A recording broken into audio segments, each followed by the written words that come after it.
Welcome to Bama Bug Fest on the Web, a virtual event dedicated to the fascinating world of insects. Bama Bug Fest on the Web is a collaborative event brought to you by UA Museums, the Mildred Westervelt Warner Transportation Museum, the Alabama Museum of Natural History, the Department of Research and Collections at the University of Alabama, and UA's Rogers Library, as well as the Tuscaloosa Public Library. We are offering 9 total days of bug-themed content ending on July 25th. So if you want to check out what we're doing for a full schedule of events, you can visit bamabugfest.org. Well, my name is Rebecca Johnson, and I am the UA Museum's Communications Specialist. And today I'm very excited because we are heading into the Spider-Verse to discuss Marvel's Spider-Man and how he intersects with real-world spiders. So we have a panel full of awesome guests today. So I guess the best thing to do to start is to go around and get to know everybody. So I think we should start with Spider-Man himself. So Spidey, would you like to tell our viewers a little something about yourself? Hey guys, I'm Spider-Man, Webhead, Spidey. Just don't call me late for dinner, right? Doesn't matter. Anyways, you might know me as your friendly neighborhood Spider-Man. We're going to be talking about some arachnids today, and I cannot wait to hear more about the arachnids, as well as talking more about Spider-Man's suit, my powers, what I do, and yeah, very excited to be here. Well, that's awesome. Thank you so much for being with us today. I know sometimes you have a busy schedule. You got lots to do, so we really appreciate your time. All right. Well, we also have with us today an arachnologist, Dr. Sebastian Echeverri, and you can find more about him and what he does at, actually, I have a little lower third here that I can pop up of your website, SpiderDayNightLive.com, which I enjoy a great pun. So that's an awesome website.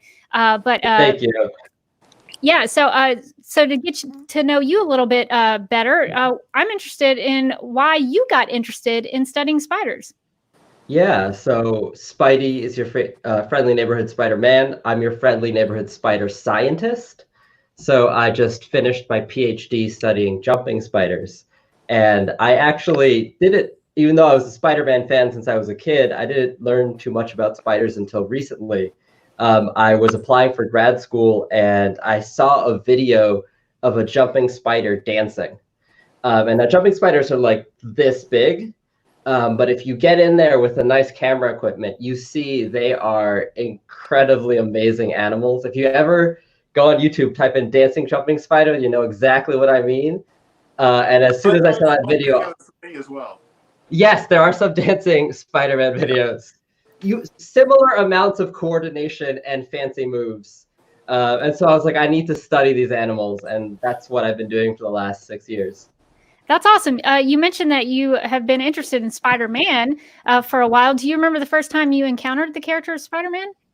Yeah. So, I mean, today's my first time actually meeting Spidey, I guess, virtually in person. So that's really cool. But I actually grew up in the same neighborhood. So we're both from Forest Hills, Queens in New York City. And so that's where I grew up. I spent my childhood, and they actually filmed the Sam Raimi movies there. And so several of those shots are just like, oh yeah, that's the grocery store. Oh, I know that. And so he's been kind of this like cultural thing from like my childhood. And I would watch the old animated shows. I think it was like on Fox. As a kid, and then now it's been really nice coming back together and like being able to appreciate not just Spider-Man as a superhero, but Spider-Man as someone with a lot of the superpowers that the spiders that I love also have. That is really awesome. Well, we also have Justin from the comic strip in Tuscaloosa, Alabama, and he's going to be with us to talk about Spider-Man's comic book history. So I'm curious, Justin, do you remember the first time you encountered the character of Spider-Man? Yeah, more or less. I've been reading comics for 25 years, since I was 8. So it all sort of blurs together into a Batman, Spider-Man mixture those first couple of years. But yeah, it's probably about 93, 94-ish. Awesome. Well, I think maybe we should start talking about Spider-Man's comic book appearances and his first appearance. So, Justin, is there something you can tell us about his origin story and where Spider-Man comes from? Sure. He first appeared in 1962 in Amazing Fantasy 15. He was created by Stan Lee, Jack Kirby, and Steve Ditko. Depending on which one of them you ask, they'll all tell you who did more work. It was the point they didn't like each other, but he was created because they wanted to do a teen hero. It was the start of the Silver Age, right after the Fantastic Four debuted, and they only put Spider-Man in the book because it was the final issue of a book called Amazing Adult Fantasy. They changed the title for 15 because the editor didn't want Spider-Man in the book, so they changed it for 15, and it ended up being a huge hit, and it went straight from there. And then 6 months later, Spider-Man had his own book that's now up to 844 issues total, just in that series, not counting the 9 million spinoffs. He does probably have a lot of series. Or what are some of the other notable titles for Spider-Man? Well, there was The Amazing Spider-Man's the main one. There was Peter Parker, the Spectacular Spider-Man, that's come and gone 2-3 times. Web of Spider-Man. Friendly Neighborhood Spider-Man twice. Nonstop Spider-Man is about to start. And there's Spidey, which is the kids' book. Marvel Action Avengers Spider-Man. That's just a handful off the top of my head. That's not counting the other versions. So there's probably a little something for anybody, all ages. For for sure. Yeah. Well, that's awesome. Well, thanks for sharing a little bit about Spidey's comic book appearances and what he's been doing in the comics. And so I'll throw it back over to Dr. Echeverri. Well, and for Spider-Man as well, I guess, Spidey, if you want to start to tell us, I hear that you have super abilities. You have powers. Can you tell us a little bit about them? Yes, so I have some powers. I have something called Spider Sense, which means I can kind of sense danger around me in my immediate area. And I have the ability to stick to walls and climb them. And I also have super strength, which allows me to jump really high and pick up cars and also beat the bad guys. And I also invented these pretty cool things. They're called web shooters. And they use these web cartridges here, and they look a little bit like this. These are the sort of the micronized versions, and they go right there on my suit, and that's how my web shooters work. Dr. Echeverri, the powers that Spider-Man has, do they translate into real-world spiders? My gosh. Do they have similarities? Yeah, I would say that you've got a lot of the powers of the basic power set of a lot of your everyday spiders. So let's talk with the spider sense, right? You can, whenever anything's near you, you can't sneak up on you, right? Spiders can actually do this in a lot of different ways. But my favorite is from my personal favorite types of spiders, the jumping spiders. And I'll start off with a toy jumping spider, and then we'll try to get a real one on camera. But jumping spiders, their spidey sense works through their eyes. So these are spiders that have really big eyes, but they also have eyes that go all the way on the back of their heads. And so they actually have this full 360-degree field of view. And so you'll experience this if you ever try to sneak up on one and catch it, like I have to do for my job. They will spin and look at you. And well, yeah, just like that, you cannot sneak up on a jumping spider. And many other spiders, including jumping spiders, can do a similar thing through the hairs on their arms. They can sense the movement of air around them and feel vibrations. And so I don't know if you've seen in the latest movie, which was it? Far From Home? Yeah, I think it's in Far From Home. Far From Home. Yeah, I believe that's the shot there. There's a shot of Spider-Man, his hair stand up, and he turns and it's like, something's wrong. It's really close to how real spiders actually handle this sort of thing. And let's see if I can actually, one of my jumping spiders is out. So we're going to show you, see if I can get up close with one of them and keep talking the superpowers. So to give you a sense of size, the spider we're going to meet is right there. And I'm going to try to get us up close with that spider using a special device. I didn't build it, unfortunately. I'm not that good. But called a macro lens, which is a lens that you put on your camera. And they're actually very cheap. This one's like $5. That you can use to zoom in. Apologies for the kind of sound as I'm manhandling the camera here. But we can use it to get up close with very tiny, and I'm going to move my camera here for better lighting. And let's see if we can get up close with our tiny spider friend. Let's see here. I need a paintbrush. And just gently. There we go. Now that is a jumping spider. You can see it just noticed me moving, so it turned around. That is the type of response that they have to movement. And you can see these spiders, their head's kind of like a little block, and they've got eyes on the back corners of their head. See if I get better lighting if I turn it this way. There he is. Yeah, so this is a Platycryptus undatus. It's a flat wall jumping spider. They live often like under bark or like the side housing of your house, like slats. They kind of like to slide up inside of those things. And jumping spiders are really cool because just like Spidey, I know you're famous for your acrobatics and your ability to jump over things. I'm always impressed at that. And jumping spiders can do the same. Yeah. So I wonder if do your muscles work the same way as a spider's, or do you still have human-like muscles? You know, I have fairly human muscles. They definitely don't look like spider muscles, but they're abnormally strong for their size. So it's very dense muscle tissue. So I can go and pick up things heavier than you normally could, and I can run further normally and jump higher than a typical person could. But they definitely look very similar to human muscles. That's really interesting because spiders, like this jumping spider, actually have the way that they jump isn't like muscles like we have. They actually use hydraulic pressure. So they use the pressure of their blood as like a spring, and they can squeeze on that to force their legs to extend hyper fast, and that is how they get their ability to jump really far. Now, I could get this one to jump, but then it might jump away, so I'm going to let it kind of hang out for a bit here while we can get a really nice view of those eyes on the back of their head. Right, yeah, I just used my 2 legs to jump, except for that one time where I had some extra arms, so we won't talk about that time.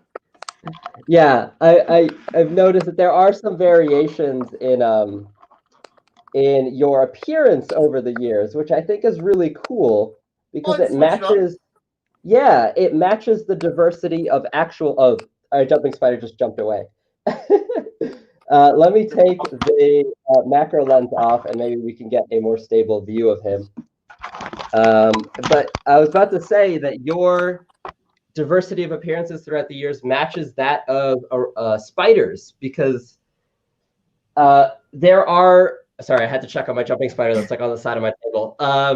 There are 50,000 different species of spiders across the world, and they all kind of look and act differently. So you got things going from tarantulas, which are these big, heavy spiders, to tiny jumping spiders that are super smart but super small, and everything in between, like orb weaving spiders and things like that. So it makes sense, and it was one of my favorite things about Into the Spider-Verse is that you got to see the diversity of spider people, right? Like how we all bring something different to being Spider-Man. So I had a question for both Spider-Man and Dr. Echeverri. The web are they called web shooters? Yes, correct. So why would you need web shooters? Couldn't you just shoot the webs from your hands? How do the web shooters work? Right. Well, you know, sometimes you might hear of times where I've had my hands, but typically and currently, I like to make my own web shooters. So I'm a bit of a scientist, and I developed them along with a certain guy named Tony Stark. Don't tell him I talked about it. He'll get all, he'll get a big head about it. But I developed the web shooters to shoot the web for me, and it actually goes all the way down the sleeve, up through my arm, into my belt, where I have my web shooter cartridges. So they're compressed liquid that expands when it hits air, and it's very, very strong compared to what it actually looks like it would be able to hold so much more. And I'm sure that spiders have something very similar, although it might be more organic than mechanical. And is there anything else about your suit that you wanted to talk about with your costume? I think I may have lost you guys. Oh, okay. we'll try to bring you There we back go. in. Spidey, if you want to leave and come back in, maybe we can pull you Reconnect back that in. signal. Oh, so Dr. Echeverri, what do we have here? So this is the same jumping spider that we saw earlier. I just want to give you a sense of how tiny these animals are. This is a large jumping spider. This is it on my hand. But I wanted to talk about silk because, I mean, and I guess that's the material that Spidey's web, or real spiders' webs, are made out of. And it makes a lot of sense that Spider-Man is actually manufacturing these ahead of time and using web cartridges, because silk is actually a really rare material. So spiders have to make all the proteins for their silk.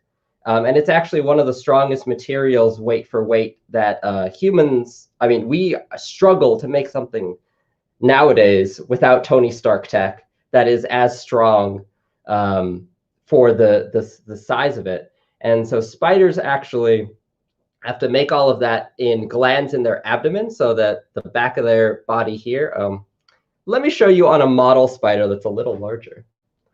Okay, you stay here. Yeah, you stay there on my thumb.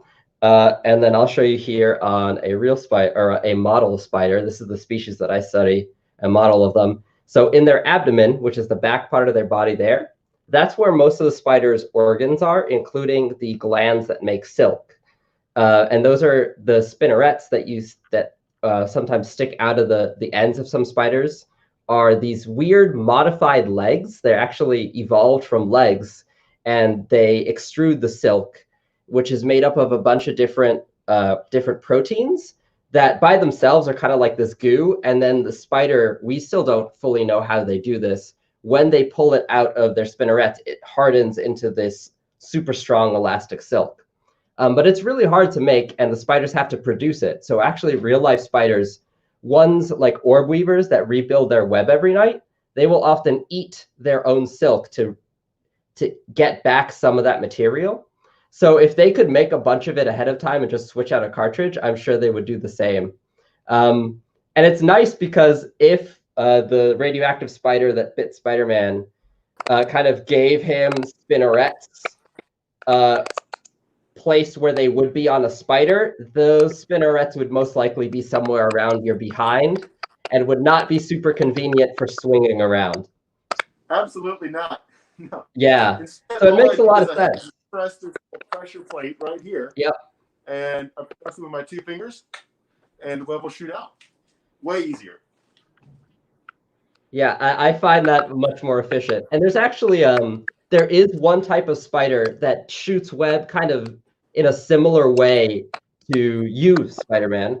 And I wonder if that's where you got your inspiration for this. So there's a spider called the spitting spider, and it can make regular webs like most other spiders, but it can also shoot this sticky glue out of its fangs. And it uses that to tangle up and trap down its prey. Oh, looks like my electricity just came back on. That's nice to know. We're streaming this from my phone because we had a power outage.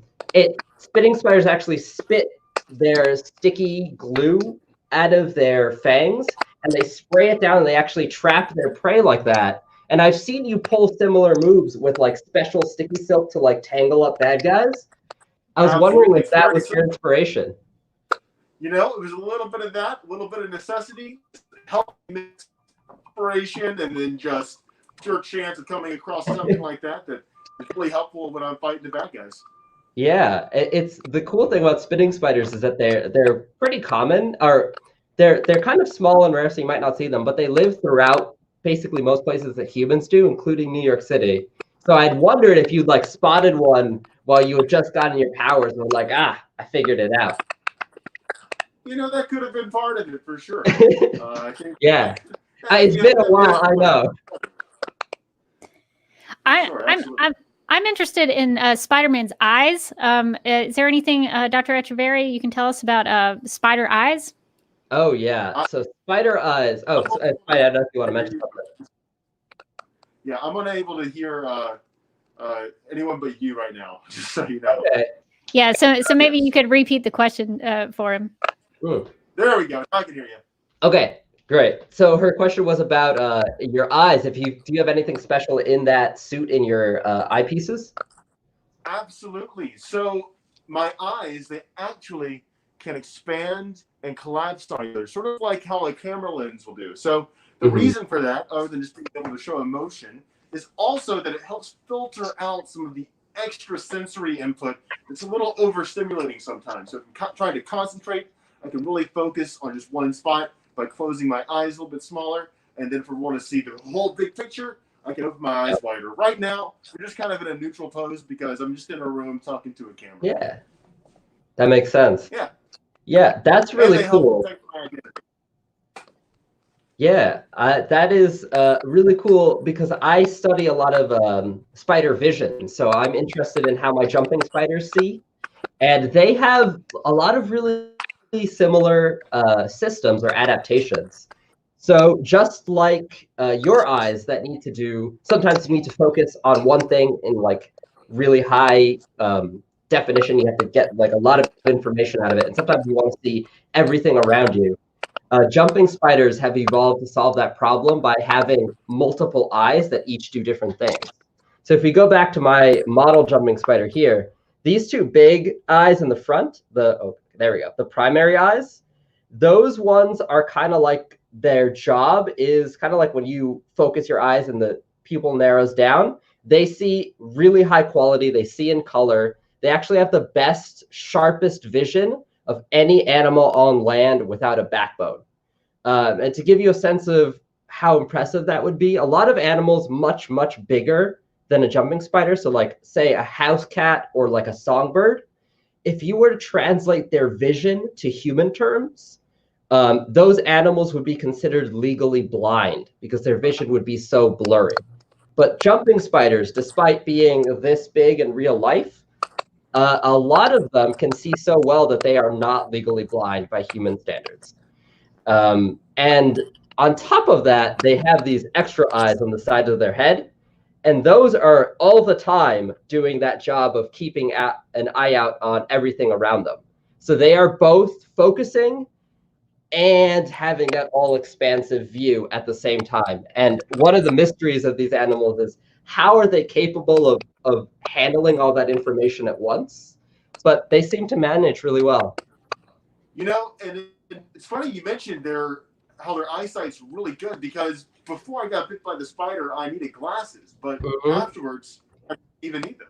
So it probably is because of their increased eyesight capabilities. Yeah, you're lucky that the spider that bit you had genes from a jumping spider, because just like there's a diversity in what spiders can do, there's a huge diversity in how well their eyes work. Jumping spiders can see really, really well in the day with this like really sharp vision. So that probably is what gave you your improved vision. But there are plenty of spiders like over here. I've got some examples, some very not pretty nearsighted spiders. This is a tarantula over here. And their eyes are absolutely tiny, despite the spider being huge. Their eyes are actually smaller than a jumping spider's eyes. And they cannot see well at all. And so that's actually probably most common, is most spiders cannot see very well. Jumping spiders are the exception. Though there are some other ones that have really cool adaptations. Like Spidey, what's your night vision situation like?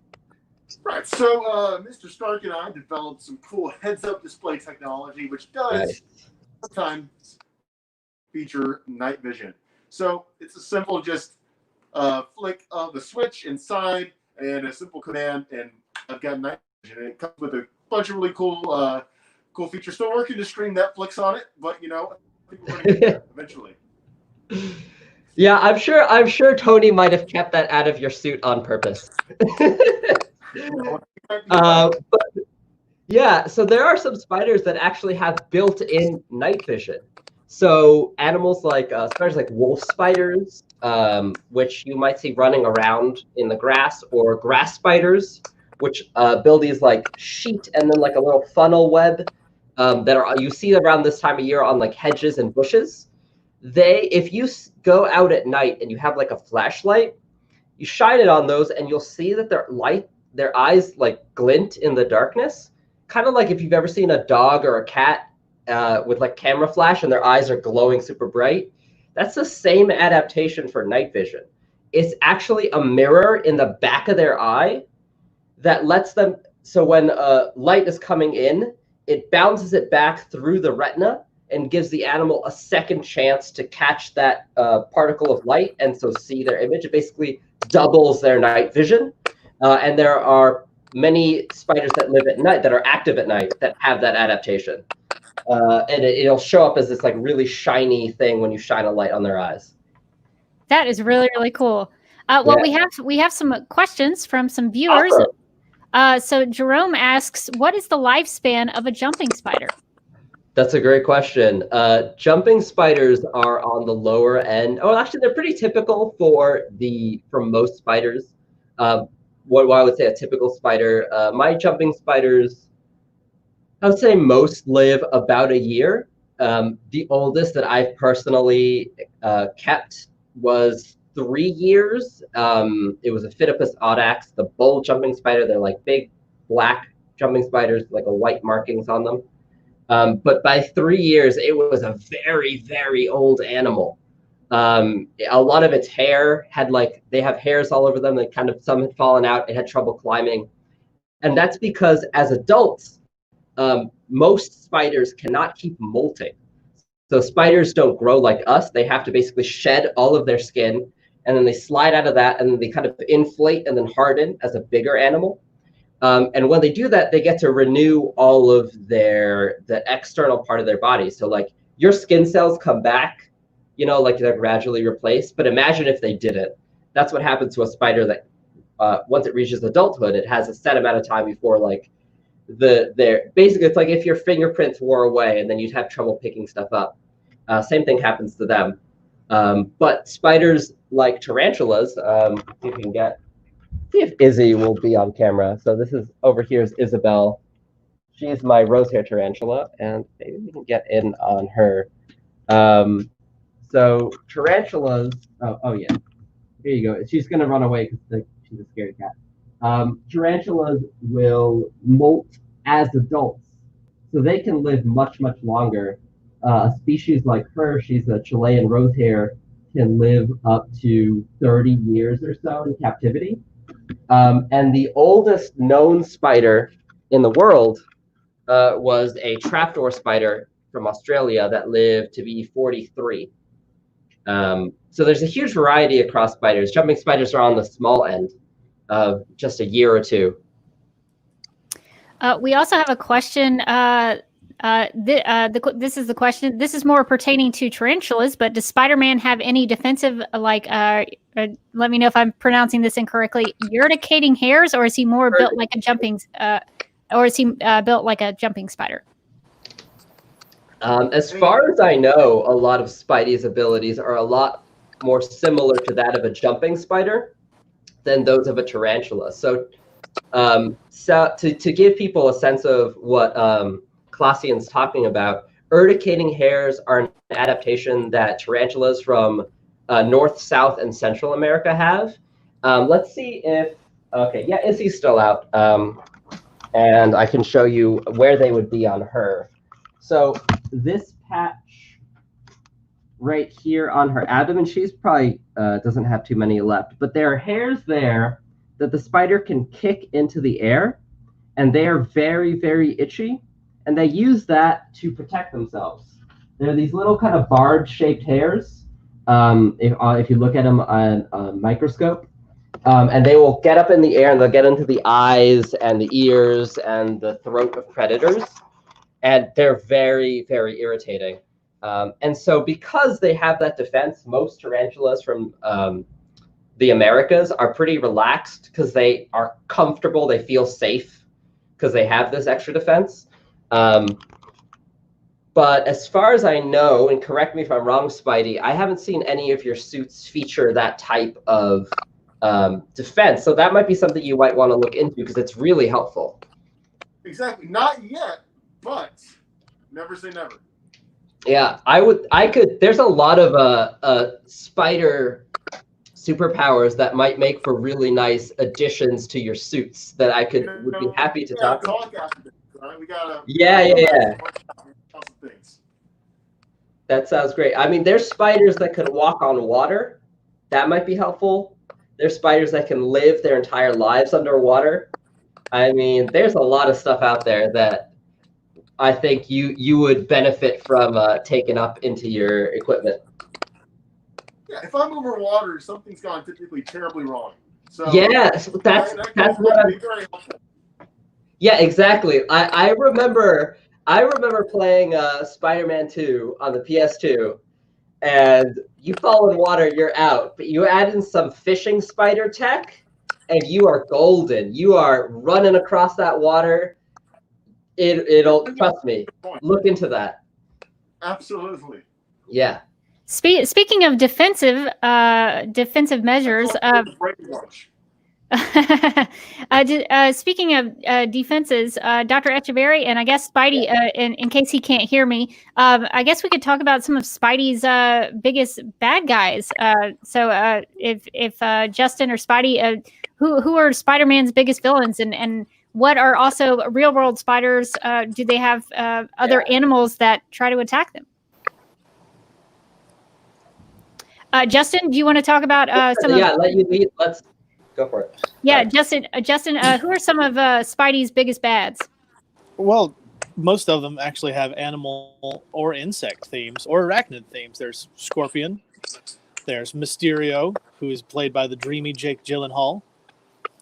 There was the Vulture, who was played by Michael Keaton. You also have the Green Goblin, probably the biggest one. Norman Osborn, Spider-Man's least favorite person.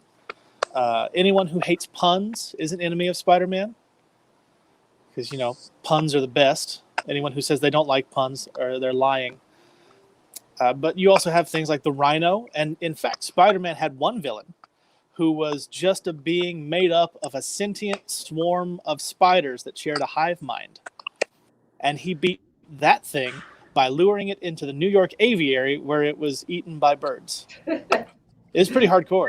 That is actually the solution. That is a perfect example of the ecology of spiders, I would say, encapsulated into one villain, because just as that example illustrates, one of the primary predators of spiders are birds and small mammals, and actually other spiders. So I know there's been a few cases where different spider people have gone at each other, and there are entire genuses, families of spiders that have evolved specifically to take out other spiders. In fact, that's one of the theories on how jumping spiders evolve. Their adaptations help them take out spiders that don't have such good vision.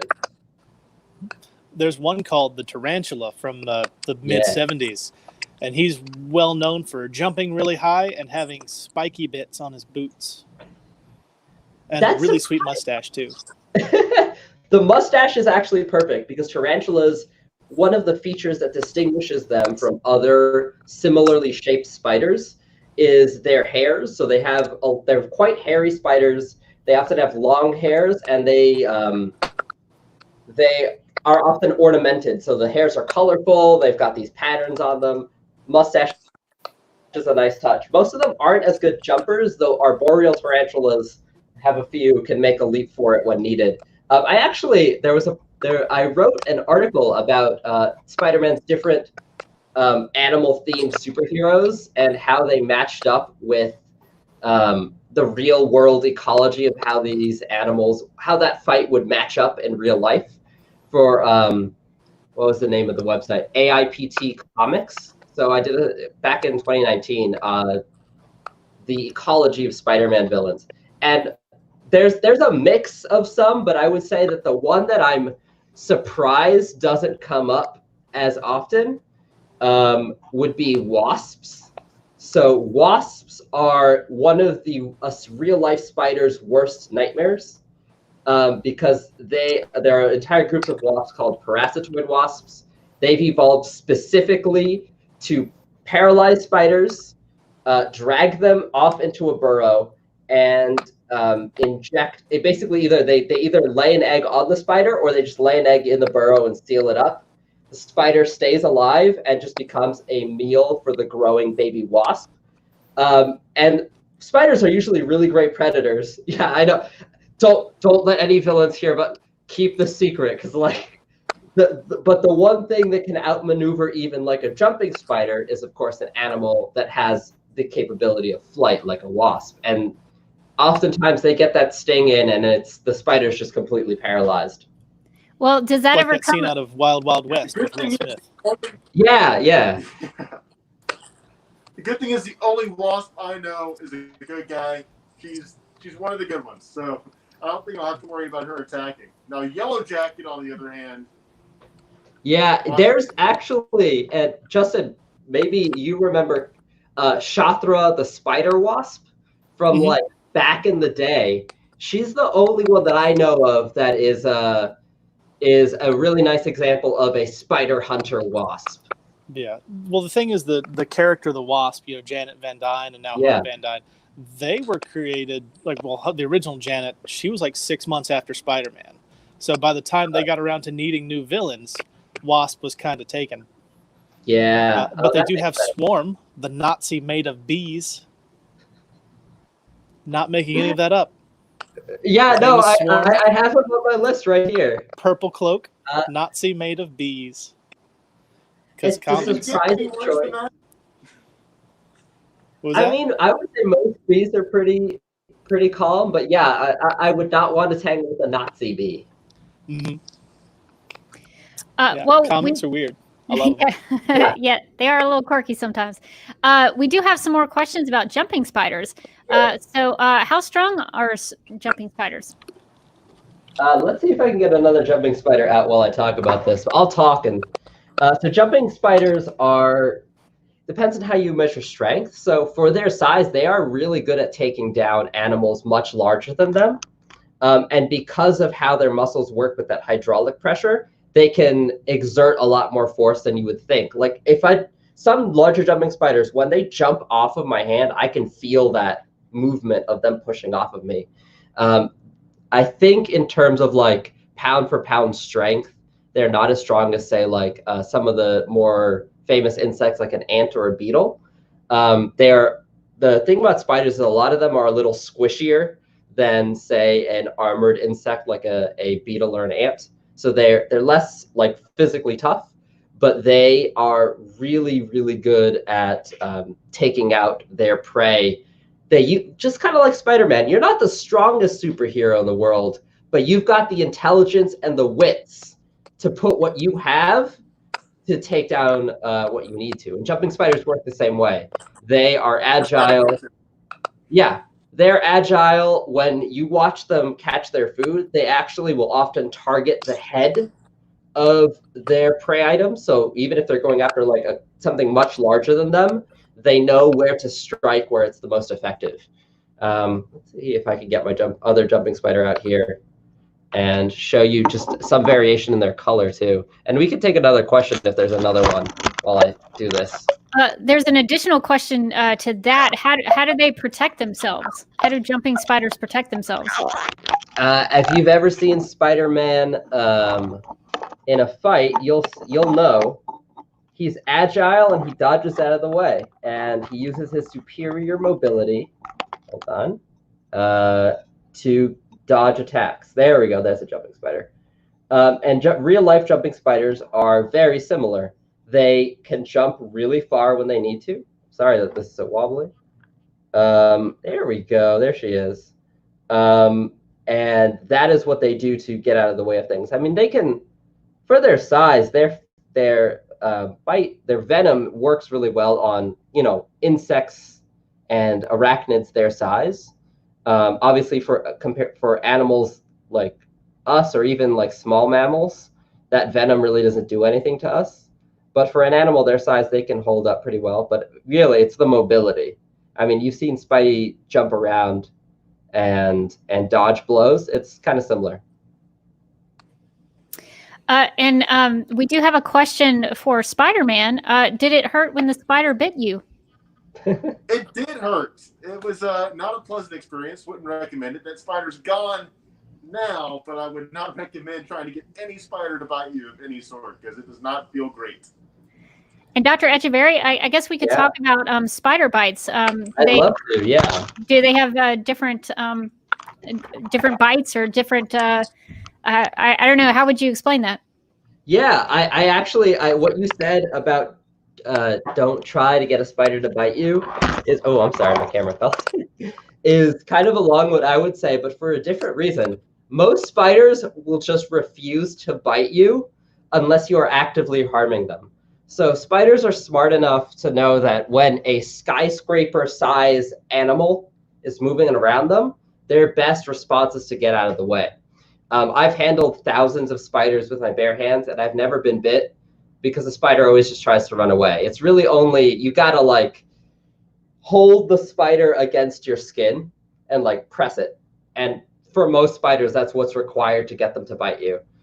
There's a video of black widow researchers trying to get a black widow to bite something, and they have to like poke at it and hold it in place, and then it finally bites. And it's because the venom that spiders have has evolved to work on the things that they eat. And so for most spiders, that venom just doesn't work on you, doesn't work on an animal your size or, with your physiology. And the spiders have some awareness of that. And plus, it's really expensive for them to make it. So they're just like, I'm not going to bother doing this. I'm going to get away. Obviously, with an animal like a tarantula, if a tarantula were to bite you, their teeth are just big enough that that would hurt because it's something like that. But many of the tarantulas in the Americas, their venom isn't particularly strong. It's nothing that would require a visit to a doctor, though there are a few exceptions, and certainly tarantulas in other parts of the world. But the vast majority of spiders, so in the United States, I believe it's over 99.9% of species, their venom doesn't work on people. If you get bit, it might be a little uncomfortable, like a bug bite, but then it goes away after a few days. And there are only two exceptions, which are the black widow and the brown recluse, both of which, if you go to a doctor after it happens, you'll be fine. And there haven't been fatalities from them in a really, really long time. But every other spider, and I mean categorically every other spider in the wild in the United States, their venom will not really work on you. Except if in the rare chance, like anything, you could be allergic to it. But really, most people, it's just not going to have a strong effect.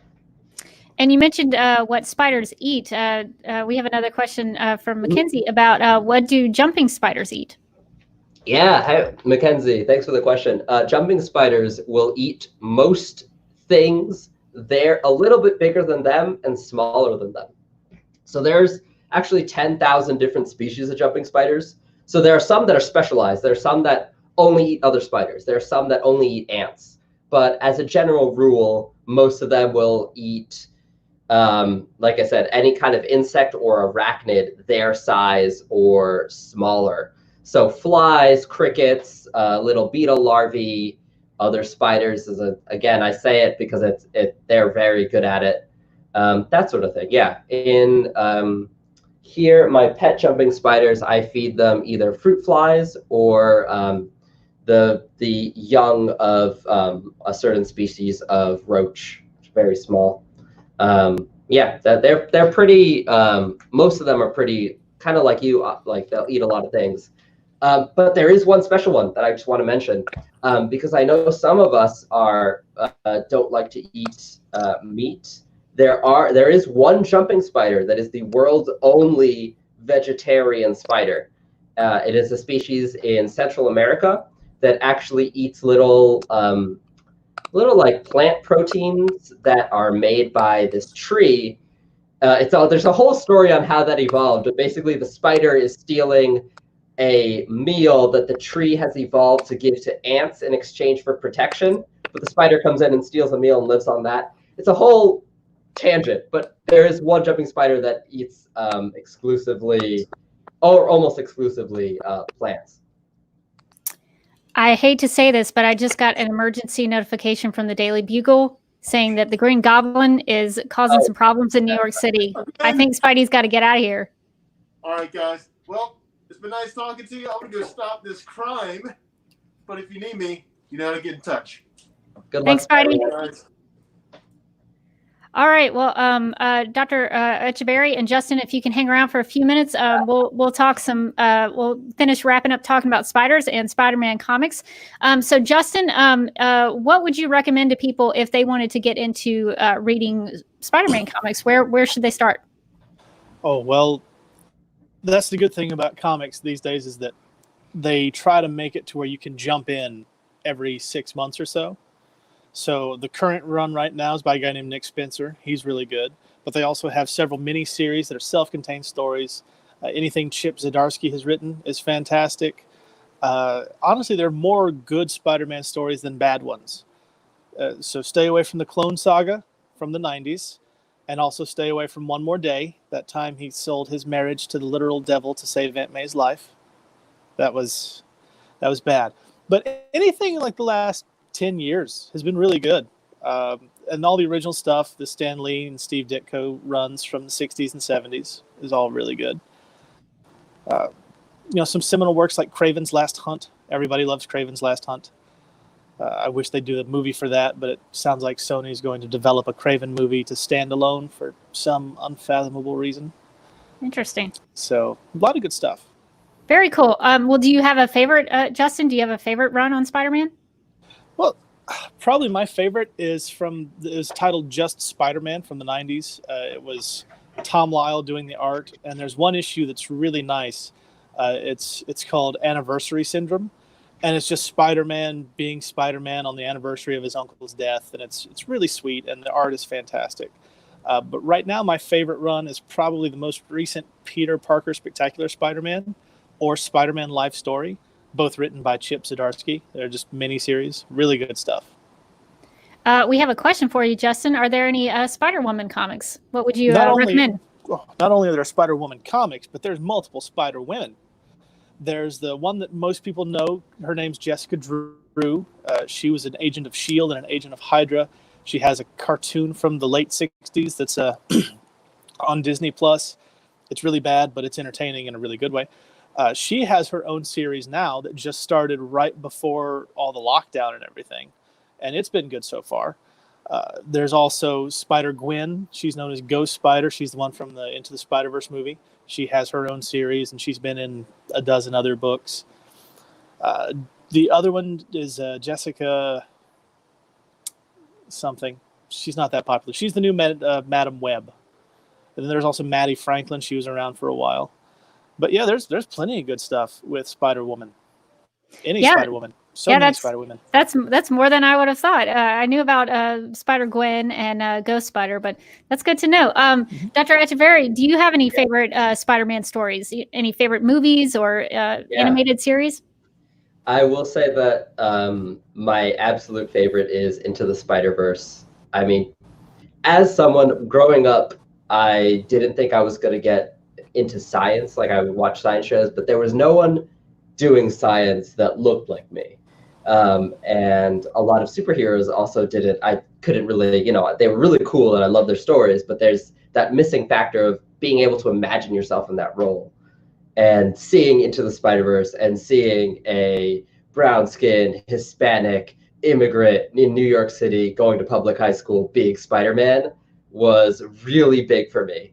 And that is just the baseline. That movie is also just exceptionally good on the movie and the action and the animation.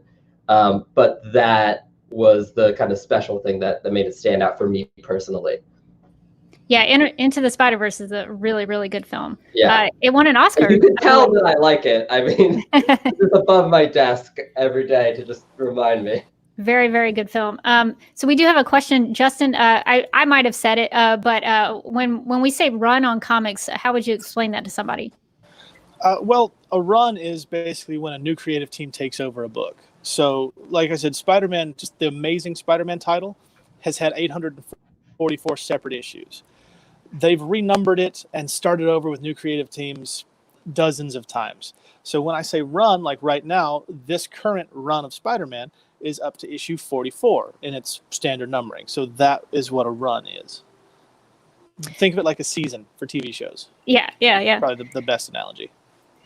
So jump in. I had a question for Justin, actually. I was curious if you knew anything about the story about how Spider-Man's logos on his suit have changed throughout the years.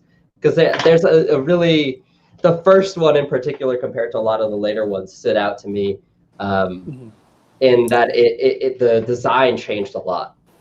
Sure. Well, a lot of that is just from different artist interpretations. Because the original suit was much darker. It had the webbing under the arms. The eyes were smaller. And then over the years, they decided to brighten it a little bit to make it more friendly to everyone. But the biggest change was in the 90s when Todd McFarlane took over the book, 80s and 90s. He's the one who made the eyes huge and expressive, and he added what's called the spaghetti webbing. So before it was just spider webs, but he made it all twirly. And then, the logos changed for various different versions of the outfit, because the movies changed it a bit. Video games would change it. So a lot of it is generally just down to the tiny tweaks that each individual artist wants to do himself. Cool. Yeah, I'm curious. The spaghetti webbing is one that I've noticed that's a very distinct switch. But as a spider scientist, there was one thing that really stood out to me is that when I was looking at the first Spider-Man, when we had it earlier, the logo on his suit of the spider looked something like this. A blob with a kind of head on the top and the legs attached to the back. And then later on, I've seen a lot of more logos that look something like this, with the legs attached to the front and the back abdomen without anything else. And I was amused because only one of these is a spider. So spiders, as we saw earlier when we met some of them, have all of their legs attached to the front part of their body, and there's nothing attached to the abdomen. And so this, a lot of the modern logos that show the legs attached to the front are actually showing a spider. But when you have something like this, it looks like an 8-legged insect. There's actually like one beetle in particular. Yeah, I mean, well, ticks also are arachnids, so their legs would also be attached to the front of their body. It's just they're one big blob, so you can't really tell. But I was wondering if there was any history in, like, did they realize, oh no, we didn't draw a spider, let's revise that real quick? Because it was definitely something that stood out to me. There's a few designs that use this kind of motif, and I'm like, come on, man, his name is Spider-Man, Google a spider. Well, a lot of that is just down to the history of the artist. Because, in the 60s, if you were a comic book artist, you didn't tell people.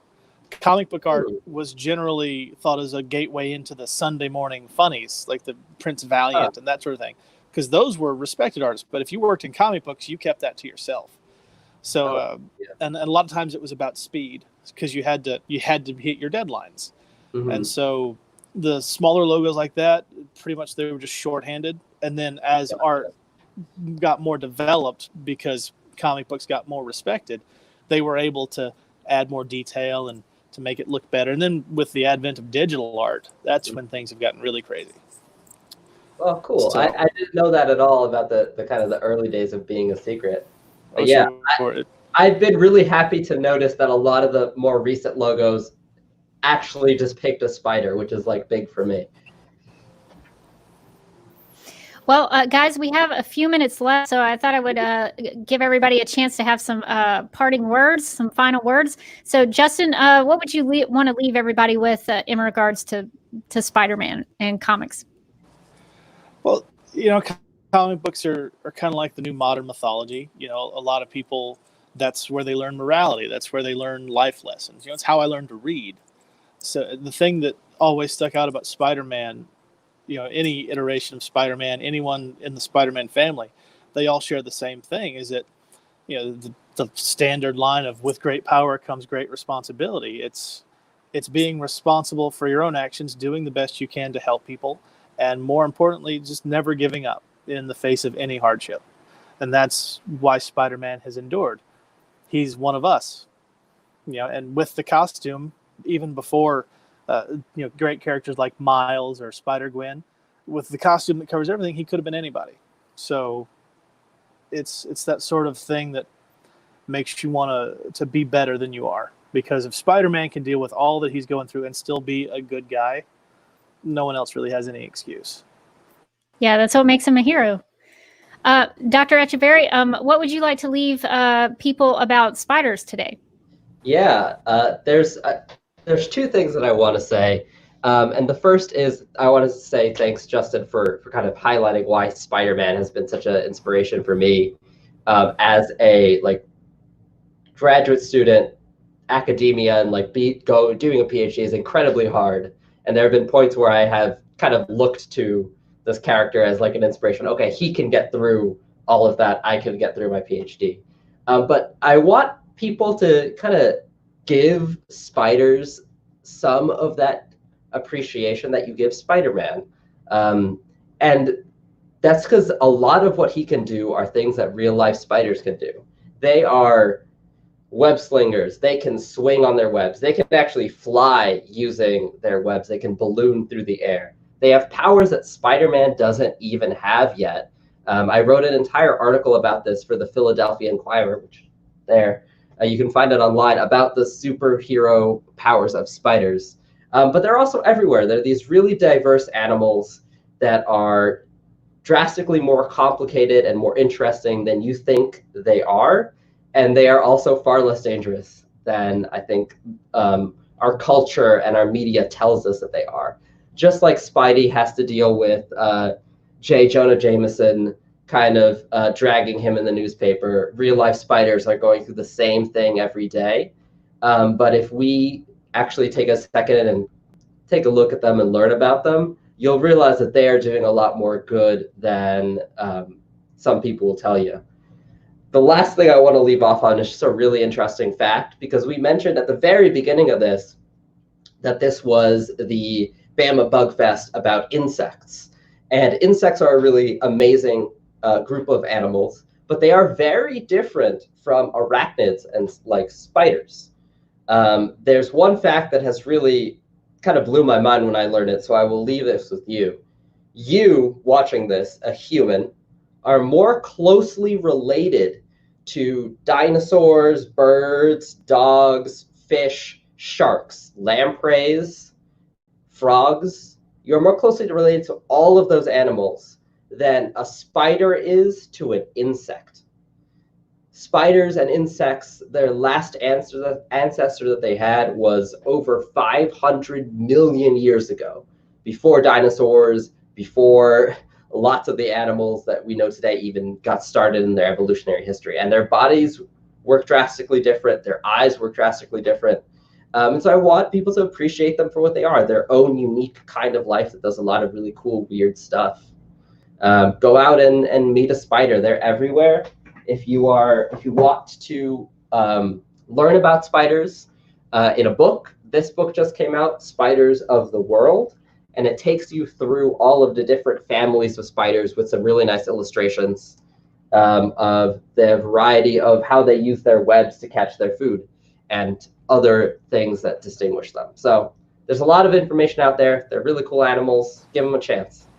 Well, your enthusiasm for spiders makes me want to learn more, and I'm trying to be better about being more spider friendly. So I appreciate you sharing your knowledge and expertise with us. And thank you, Justin, for coming on and talking about the comics. And thank you to Spidey, who even unfortunately had to leave to fight some crime. We really appreciated him being with us. And if you want to keep up with Spidey, he's on Instagram, so you can follow him on Instagram if you want to keep in touch with him at Web-Headed Hero. You can also follow and like Comic Strip Tuscaloosa. If you're in Tuscaloosa and you need some comics, that's the place to go. And you can keep up with Dr. Echeverri by going to SpiderDayNightLive.com. And that's still funny. It's a good pun. It really is. It's I'm also on Twitter and Instagram. Instagram is Spider Day Night Live, and Twitter is Spider Day Night. Pretty active. So yeah, if you're interested in spiders and comics, give these guys a follow. And thank you so much for joining us for Bama Bug Fest on the web today. The video content that we're going to have is going to always be on at 10 a.m., 2 p.m., and 4 p.m. And we also have a daily wrap-up at 7 p.m. Where we can come. If you had any questions from any of today's programming, you can come back at 7 o'clock and we'll take those questions and try to answer them. All of those times are Central Standard Time if you're in the Central Standard Time zone. If you aren't able to join us for these live presentations as they happen live, you can always go back and watch them them later on Facebook and YouTube. So make sure that you subscribe and like those pages. And for a full schedule of events that we're going to be doing for Bama Bug Fest, you can always go to bamabugfest.org, and that'll give you the schedule, how to watch. There's an exhibit that you can go see at the Mildred Westervelt Warner Transportation Museum's website about some UA students who did some macro photography of some bugs. So you can go check that out there. And we also have a handy dandy resource guide, which you can also check out at bamabugfest.org. So definitely give that a look. And as always, we want to thank our collaborating partners for making Bama Bug Fest on the web happen. And thank you to our guests today for sharing a little bit of your time and expertise with us. And we will see you next time for Bama Bug Fest on the web. Awesome. Web. Thank you so much, Rebecca, for organizing all of this and moderating the talk. It was great. Yeah, I let you guys go. I was having a great time watching it. All right, well, hope everybody has a great rest of your day. All right, take care, everybody. It's a lot of fun. Thanks, Justin.